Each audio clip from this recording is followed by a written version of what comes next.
Shalom, jumpa kembali dalam program Renungan Saksi, Salam dan Refleksi. Kiranya sukacita dan damai sejahtera Allah Bapa, Putra, Roh Kudus melingkupi atas kita semua. Amin.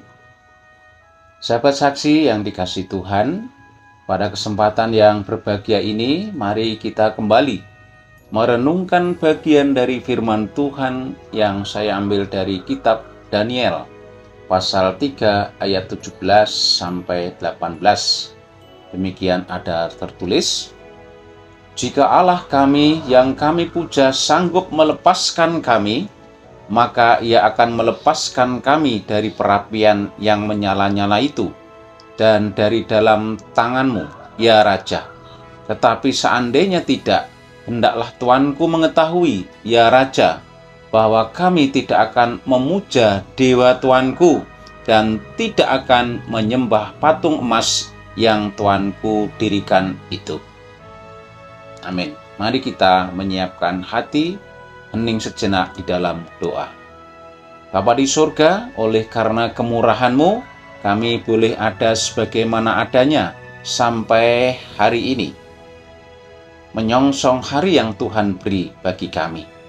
Kami hendak merenungkan sabda-Mu, Roh Kudus terangi hati kami untuk selalu mendapatkan kekuatan yang selalu baru dalam menghidupi iman kami kepadamu. Dalam nama Tuhan Yesus inilah doa kami. Amin. Melalui nats ini saya menetapkan tema kecil, yaitu iman yang radikal. Sahabat saksi yang terkasih, pada masa-masa ini istilah radikal sedang viral di berbagai negara, termasuk di Indonesia.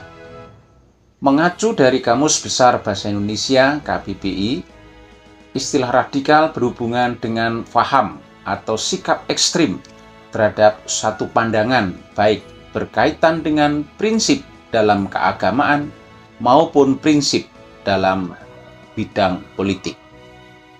Dalam konteks ini kita belajar dari kisah 3 orang pemuda, yaitu Sadrak, Mesak, dan Abednego. Mereka adalah bagian dari bangsa Israel yang pada waktu itu sedang menjadi bangsa buangan di Babel, di bawah kekuasaan Raja Nebukadnezar. Di suatu waktu Raja Nebukadnezar membuat undang-undang supaya semua rakyat harus menyembah dewa atau patung emas buatannya. Tiada terkecuali, termasuk ketiga pemuda itu. Apabila ada yang membangkang titah raja ini, harus siap untuk dibinasakan.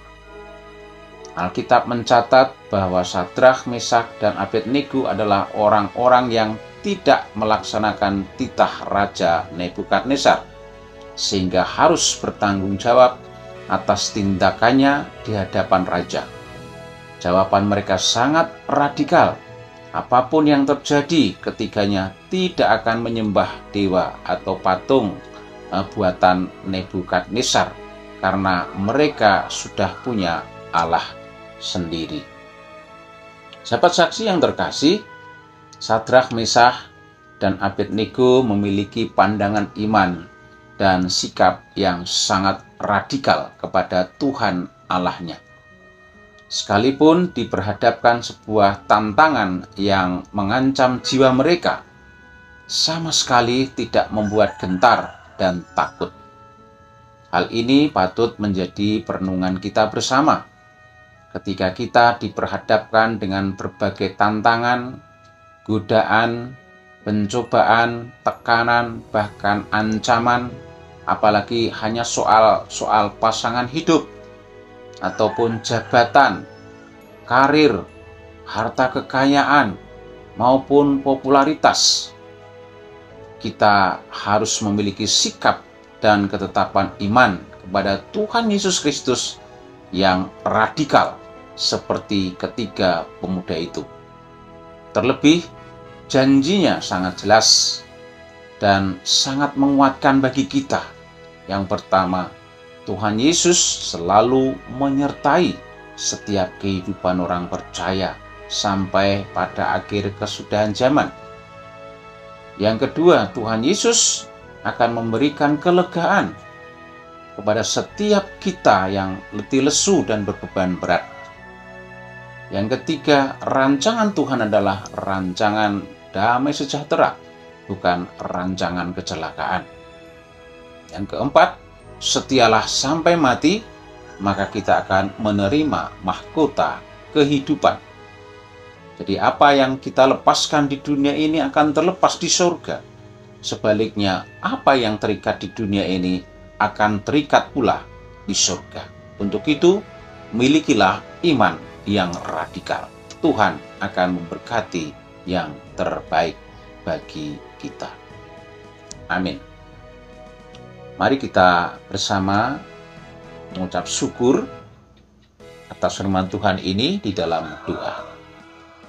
Bersyukur Tuhan, firman-Mu terus memberkati, menguatkan, memotivasi kami untuk selalu hidup dalam kesetiaan iman terhadap apapun yang terjadi. Mampukan kami untuk hidup dalam memegang janji-Mu. Dalam nama Tuhan Yesus kami ucap syukur. Amin. Selamat beraktivitas dan berkarya. Tuhan memberkati. Amin.